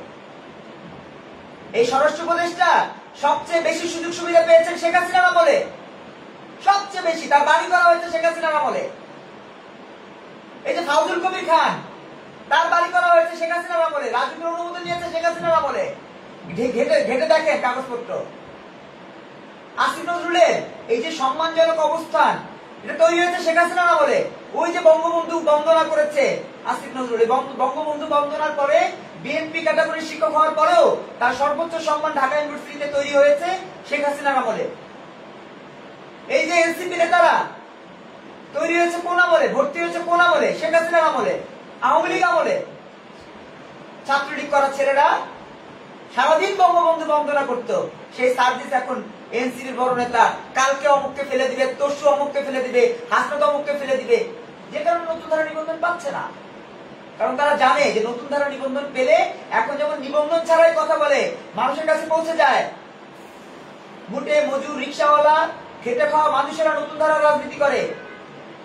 নতুন ধারার রাজনীতি বসুন্ধরা গ্রুপ করে না তো, বসুন্ধরা গ্রুপের চেয়ারম্যান আকবর সুবহান নতুন ধারা করে না তো, তিনি করেন এনসিপি। আগে করতেন আওয়ামী লীগ, এখন করেন এনসিপি।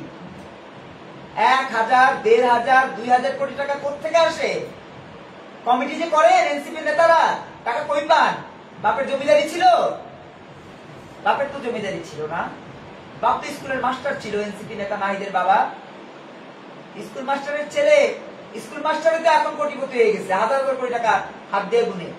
বান্ডেল গোস করে যে নিজাম হাজারির বাড়ি যেরকম আগুন দিয়ে পুড়ে দেওয়ার পরে তলায় গিয়ে দেখে 350 কোটি টাকা পুড়ে যাচ্ছে, এদেরও এরকম তলায় গিয়ে দেখা যাবে যে 200 কোটি টাকা পুড়ে যাচ্ছে।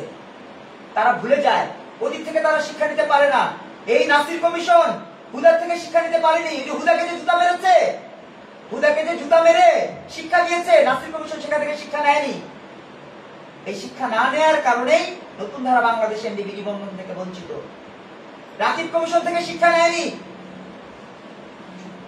আউয়াল কমিশন থেকেও শিক্ষা নেয়নি, যে কারণে নতুন ধারা বাংলাদেশ এনডিবির মতো একটা রাজনৈতিক প্ল্যাটফর্ম যারা গণমানুষের রাজনীতি করছে তাদেরকে নিবন্ধন থেকে বঞ্চিত করা হয়েছে। কিন্তু তারা ভুলে গেছে এই দিন না, আরো দিন আছে, এবং অতীত, বর্তমান, ভবিষ্যৎ সবকিছুর সমন্বয়ের মাধ্যমে জীবন।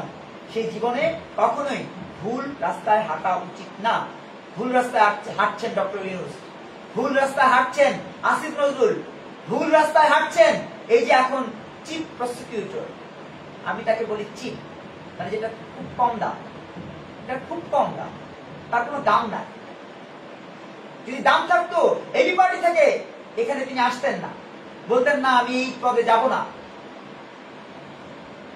বুঝতে পারতেন যে যেই দেশে প্রধান বিচারপতি অন্যায় করার খেসারত হিসেবে জেলে থাকে, সেই দেশে চিফ প্রসিকিউটর তখন ছাড়, প্রধান বিচারপতি পর্যন্ত কিন্তু আবার টান খাবে, আবার জেলে যাবে।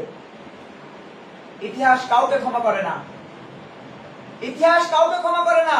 আজকে যেই বিচারপতি রায় দিচ্ছেন অমুকের ফাঁসি তমুকের ফাঁসি, সেই বিচারপতি কতটা সঠিক? আপনারা একটা গান জানেন, গান শুনেছেন, বিচারপতি তোমার বিচার করবে এবার এই জনতা। আজকে সেই বিচারপতির বিচার হচ্ছে না, বায়াস প্রধান বিচারপতির বিচার হচ্ছে কিনা, খায়রুলের বিচার হচ্ছে। অতএব এখন যিনি আছেন প্রধান বিচারপতি সহ অতিরিক্ত বিচারপতি, যে সার্ভিসের শ্বশুর অতিরিক্ত বিচারপতি নিয়োগ পেয়েছেন, তাকে বলবো ভাই, আব্বাজান, শ্বশুর, তারই দয়া করেন, এই জাতিকে একটু দয়া করে দেখেন, ওই জামাই কথা মতো রায় দিয়েন না। অ্যাটর্নি জেনারেল দেখেন না, অ্যাটর্নি জেনারেল কি বলেন, তিনি বিএনপির নমিনেশন নিয়ে এমপি নির্বাচন, তার মানে বিএনপি তাকে বসিয়েছে। এই চিফ প্রসিকিউটর তিনিও তো পদত্যাগ করবেন, তিনিও এমপি নির্বাচন করবেন। তাহলে কি দাঁড়াচ্ছে? দিন শেষে সব হলো আমাদের সাথে ছলচাতুরি, আমাদের সাথে বাটপাড়ি, আর আমরা হইলাম তাদের বলির পাঠা। ওই যে বলেছে না হরিদাস সরকার যে আমরা সবাই পিতামাতাহীন, অভিভাবকহীন। আজ গত 15 মাস আমরা অভিভাবকহীন। অতীতে 16 বছর ছিলাম অভিভাবক থেকেও নাই, বলে না মা থাইকাও নাই, আমরা ছিলাম মা থাইকাও নাই 16 বছর। আর এখন বাপ মা একটাও নাই, মা থাইকাও নাই, তারপর একটু দয়া দাক্ষিণ্য থাকে। আর এখন তো মাও নাই, বাপও নাই, কিছু নাই। নাহলে সালাউদ্দিন তানভীর এই যে 400 কোটি টাকা মেরে দিবে আপনার আমার, এই 400 কোটি টাকা কই? সালাউদ্দিন তানভীর বা কই? দুবাই গেছে, খোঁজ নিয়ে দেখেন। তার উপরে নাম করা হয়েছে যে সে দেশের বাইরে যেতে পারবে না, সে দেশের বাইরে ঘুরে বেড়াতেছে। এনসিপি নেতা না, উনি তার এনডিপি নেতা না, নতুন ধারার নেতা না, এনসিপি নেতা। যেহেতু এনসিপি নেতা, তার সকল কিছু হালাল। ওই যে লাগাইতে দিবা, কই বিচার হয়েছে? ফৌজদারি আদালতে তার বিচার হওয়ার কথা, বিচার হয়েছে? লাগাইতে চাওয়া প্রার্থী, নাম বলি নাই, নাম বললেও ঘৃণা লাগে, এনসিপি নেতা এই লাগাইতে চায়, এখনো লাগাইতে চায়, লজ্জা নাই শরম নাই, টকশোতে যায়, টকশোতে যায়, আবার চোখ বড় বড় করে কথা বলে, অমুককে ধমক দেয়, তমুককে দেয়। সেদিন দেখলাম ধমক দিচ্ছে নুরুল হক নূরকে, তার আগের দিন দেখলাম রাশেদ খানকে ধমক দিচ্ছে। এই লাগাইতে চায়ের বিরুদ্ধে তো নুরুদের উচিত জুতা দেয় পিটানো, টকশোর মধ্যে জুতা দেয় বাড়ি দেওয়া উচিত ছিল। তার আগে একটা মাঝখানে এক লোক, আপনাদের আরেক নেতা, তিনি মাঝখানে বলছেন যে আপনার তো লজ্জা শরম নাই, আপনার মতো তো আমরা লাগাইতে চাই না, আমাদের লজ্জা শরম আছে। লাগাইতে চাওয়ার পর কিভাবে টকশোতে আসছে? আজকে সে তুষারকে বলতে চাই যে আপনারা যে লাগাইতে চাওয়ার পরেও টকশোতে আসেন, লজ্জা শরম নাই? সবগুলা খায় বলছেন স্যালাইন বানায়া। আমরা নতুন ধারা বাংলাদেশ এনডিবির পক্ষ থেকে আজকে অনেকগুলো বিষয় এনেছি আপনাদের সামনে। সর্বশেষ একটু আনুষ্ঠানিকভাবে কথা বলি। নতুন ধারা বাংলাদেশ এনডিবি নিবন্ধন না দেওয়ার প্রতিবাদে আমরা একটা কর্মসূচি দেবো, সেটা হলো কুশু পত্রিকা দাহ করব প্রধান নির্বাচন কমিশনারের। সেই সাথে এই সংশ্লিষ্ট প্রতিরক্ষা, আপনারা জানেন জাতীয় নিরাপত্তা উপদেষ্টা আছে একজন, তারও কুশু পত্রিকা দাহ করব। তিনি বাংলাদেশের নাগরিক নন, তিনি খুন এবং ধর্ষণ দুইটা মামলায় একসাথে আসামি। দেশের বাইরে পালাইছিলেন 17 বছর, দেশে আসার পরে তিনি এখন নিরাপত্তা, যে নিজের নিরাপত্তা দিতে পারে না, যিনি তার সতীর্থের নিরাপত্তা দিতে পারে না, তিনি বাংলাদেশের নিরাপত্তা দিতে এসেছেন। আর এই কারণেই আমরা নিরাপত্তাহীন ভাবে আমার দিনাজপুর, আমার বর্ডার সীমান্ত এলাকাগুলো আমি প্রতিনিয়ত হুমকির মুখে থাকি। আমার দেশের ওই বর্ডার এলাকাগুলো নিয়ে প্রতিনিয়ত আমি শঙ্কায় থাকি যে কখন এগুলো ভারত দখল করে নিয়ে যায়, কখন আমি এই এলাকাগুলো হারিয়ে ফেলি। আমরা নতুন ধারা বাংলাদেশের পক্ষ থেকে আনুষ্ঠানিকভাবে একটা ঘোষণায় থাকতে চাই, সেটা হচ্ছে নিবন্ধন না দেয়া পর্যন্ত আমরা আইনি লড়াই যেভাবে লড়বো নাসির কমিশনের বিরুদ্ধে, ঠিক তেমনি ভাবে নাসির কমিশনকে নতুন করে, এই নাসির কমিশন ভেঙে দিয়ে নতুন করে নির্বাচন কমিশন গঠনের দাবিও আমরা জানাবো। এই নির্বাচন কমিশনের নেতৃত্বে নির্বাচন সঠিক হবে না। আপনারা জানেন কিনা নাসির কমিশনের যে নাসির, তার ছেলে কিন্তু সেনাবাহিনীর বড় কর্মকর্তা। আমরা তার ভয় পাই, কি করবে? অভিযান চালাবে? অভিযান চালায় কি পাবে? বই পাবে। এই যে এত বই আছে, আমার 67টা বই পাবে। আর শত শত বই ছাড়া আর কি পাবে? পাণ্ডুলিপি পাবেন। আমরা অস্ত্রের রাজনীতি, সন্ত্রাসের রাজনীতি, খুনের রাজনীতি, বাটপাড়ির রাজনীতি, ষড়যন্ত্রের রাজনীতিকে কোনোদিন আশ্রয় প্রশ্রয় দেই না। অতএব আমরা আপনাদেরকে ভয় পাই না। নাসির সাহেব পদত্যাগ করবেন এবং ছেলের যে দেখাচ্ছিলেন পাওয়ার, সেই পাওয়ারটা না দেখিয়ে আস্তে করে লেজ গুটিয়ে মহেশখালীর ছেলে মহেশখালী চলে যাবে। চাঁদগাইয়া পোলা বাংলাদেশের রাজনীতিকে কলুষিত করবার চেষ্টা করবেন না, এটা হচ্ছে মূল মেসেজ। সেই সাথে দ্রব্যমূল্য বৃদ্ধির প্রতিবাদ জানাচ্ছি। শান্তা ফারজানা একটা কথা বলেছিলেন যে আমরা ধর্মীয় শিক্ষাটা চাই। আমরা কি ধর্মীয় শিক্ষা নেই ভাই? যখন ক্লাস 1-এ পড়েছি, 2-তে পড়েছি, 3-তে পড়েছি, 4-এ পড়েছি, 5-এ পড়েছি, আমরা কিন্তু ধর্মীয় শিক্ষা নিয়েছি। সেই সাথে মক্তব ছিল, মক্তবে আমাদেরকে কোরআন তেলাওয়াতের জন্য সুযোগ করে দেওয়া হয়েছে। আমরা কোরআন তেলাওয়াতের জন্য ধর্মীয় যে দায়বদ্ধতা, সেই জায়গাটাতে সরকারকে থাকবার জন্য স্বাগত জানাই। কিন্তু তার মানে এটা না যে আপনি আমার পিটি শিক্ষক বাতিল করে দিবেন। আপনি ধর্মীয় শিক্ষা দিতে যাচ্ছেন, কোরআন শিক্ষা দিতে যাচ্ছেন, আলাদা করে শিক্ষক নিয়োগ দেন, কিন্তু আমার পিটি টিচার এবং গানের টিচার আপনি বাতিল করতে পারবেন না। যে গান শিখতে চান সে গান শিখবে, যে কোরআন শেখার সে কোরআন শিখবে। রাস্তা দুইটা, আপনি গান শিখবেন না আপনি কোরআন শিখবেন। যদি আপনি কোরআন শিখবেন, আপনি গান শিখবেন, কোথাও কোনো বাধা প্রতিবন্ধকতা দেওয়ার সুযোগ নাই। আপনারা দেখেছেন গতকাল 8টা দল, ইসলামী দল, এরা বিভিন্ন দাবিতে কথা বলেছে। কোরআনের আইন চায়। ভাই কোরআনের আইন চান, কোরআনের আইন বাস্তবায়নের জন্য যে প্রক্রিয়া, সেই প্রক্রিয়া আপনি হাঁটতে পারবেন? হাঁটলে তো প্রথমে বাতিল হবে জামাত ইসলাম, কারণ একটা টাকাও হালাল না, একটা টাকাও হালাল না। ইসলামী ব্যাংক বললেই টাকা কিন্তু হালাল হয়ে যায় না, কারণ ইসলামী ব্যাংকে শরিয়া বোর্ডের নামে যেটা করা হয়েছে সেটা একরকমের বায়াস। ইসলাম এটাকে সমর্থন করে না। বড় বড় আলেম ওলামারা বলেছেন ইসলামী ব্যাংক যেই টাকা পয়সা লেনদেন করে এটা দয়া করে কোরআনের আইন বাস্তবায়নে একটু রোয়া শোয়া, একটু রোয়া শোয়া হাঁটেন, কোরআনের আইন বাস্তবায়ন করতে হলে নিজেকে আগে কোরআনের আইন অনুযায়ী চালান। তারপরে আরেকটা বিষয় আপনারা শেয়ার করতে চাই আপনাদের সাথে। শফিক, দেশে উঠেছে শফিকের জোয়ার। শফিক মানে ষড়যন্ত্র, শফিক মানে বাটপাড়ি, শফিক মানে ধর্মকে সামনে রেখে না দিলে আর কেউ জানতে পারবে না। নতুন ধারা বাংলাদেশ এনডিবির চেয়ারম্যান কিন্তু একজন সাংবাদিকও, তাহলে তার কাছে তথ্য আছে যে স্ত্রীকে কিভাবে আপনারা প্রজ্ঞাপন ছাড়া পরিচালকের নিয়োগ দিয়েছেন। সেই সাথে স্ত্রীকে যে গুম কমিশনের সদস্য বানিয়েছেন কোন ভিত্তিতে? তিনি কি গুম হয়েছেন? তার পরিবারের কেউ গুম হয়েছে? গুম তো আমি হয়েছি, আমার স্ত্রী, আমার যেহেতু সহধর্মিনী, তিনি এখানে সদস্য হতে পারতেন। আপনার স্ত্রীকে আপনি কেন সদস্য করেছেন? আপনারা তো গুম সম্পর্কে কোনো ধারণাই রাখেন না। এই যে নাবিলা ইদ্রিসের ব্যাপারেও আমরা আগামীতে কর্মসূচি দিব, নাবিলা ইদ্রিসকে সকল পদ থেকে যেন সরিয়ে দেওয়া হয় এবং স্বজন প্রীতির জায়গায় এই যে ডক্টর ইউনূস তার ভাতিজাকে বসিয়েছেন সহকারী প্রেস সচিব অপূর্ব জাহাঙ্গীরকে, তার গার্লফ্রেন্ডকে বসিয়েছেন স্বাস্থ্য উপদেষ্টা হিসেবে, তার আরেক গার্লফ্রেন্ডকে বসিয়েছেন যমুনায় লামিয়া মোর্শেদ।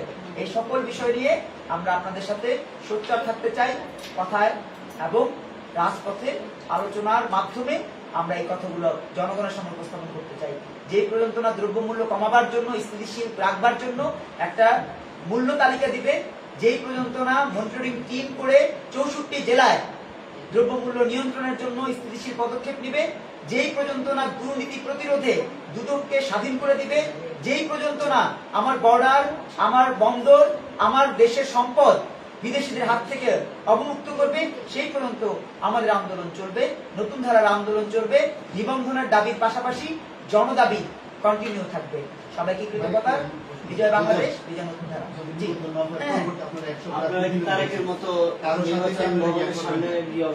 আমরা কারোর সাথে কোনোদিন যাবো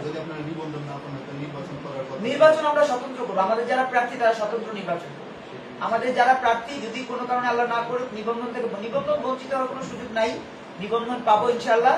এবং যদি কোনো কারণে নিবন্ধন না পাই, আমরা অতীতেও এরকম আমরা অনেকবার ড্রাইভ দিয়েছি, 3 বার তো, অতীতের 3 বার, বর্তমানে আরেকবার হবে, 4 বার হবে। আমরা আমাদের মতো করে ড্রাইভ করব, কোথাও কোনো রকমের প্রতিবন্ধকতা আমাদেরকে ঠেকিয়ে রাখতে পারবে না। এবং আমরা কোন রকমের যুগপথ, জোট, মঞ্চ, মোর্চা, অ্যালায়েন্স